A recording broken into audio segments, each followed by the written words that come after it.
कहीं करो तो इधला करो चलो दुकानदारी हैगी सिर्फ ना नंबरां ते चलने वाले हैं उन्होंने पता नहीं बढ़ता कि मैं निकलदा कि ये तो मैं उन्होंने समझाया भी पर उनके नहीं अकल चाहिए गल आई क्या एक करांटे ये मैनू नहीं याद है भी निकलदा पे निकलने वाले तो पता लग गया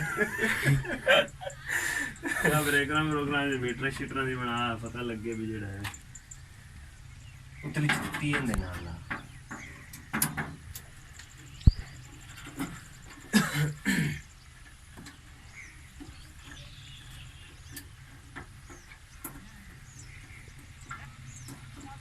जोड़ चंगा मरोड़ा चंगा करके देने ते है ये कनेक्टर ले आग ला लंग अल्लाह करे चल जावे हां कनेक्टर ले आग ला आहो इन तिन्ना जोड़ा देखे कनेक्टर लग जावे बेहतरीन हो जासन एक बार चला कनेक्टर 100 एम्पीयर दे 6 कनेक्टर ले आते मोदे ला में तीन दे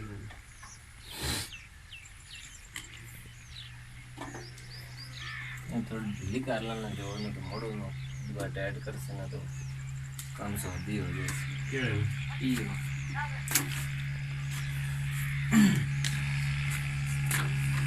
अगर तो ट्रांसफार्मर है रोड़ा होता तो मोटर तेरी गेड़ा ही खांदी है तो मैं कर ले दस अच्छा वो वोल्ट थोड़ी कर वोल्ट मोड़े इन पूरे कर ले इन बीमारी पे ये कर से जोड़ साड़ दी ब्रेक को साड़ दी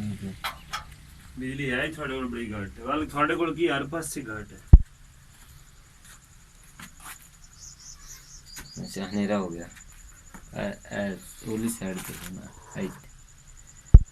बस कर बड़े काम करिए यार छड़ पर आई जा ए अबे तो मोड़ू ही होगा की करिए बस ठगे गया अगले दिन एल जे पैसे दे बैठा अच्छा मोबाइल 2000 ਦਾ ਲੈਂਦਾ ਨਾ ਉਹਦੀ ਸਿਗਨਲ ਆਉਂਦੀ ਹੈ ਨਾ ਹੀ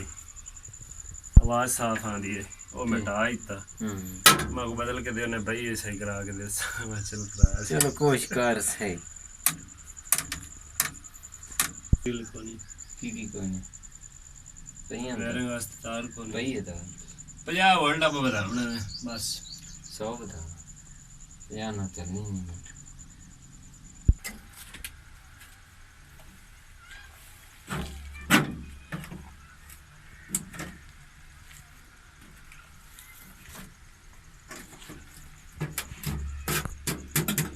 निकले अगने थल्ले पेज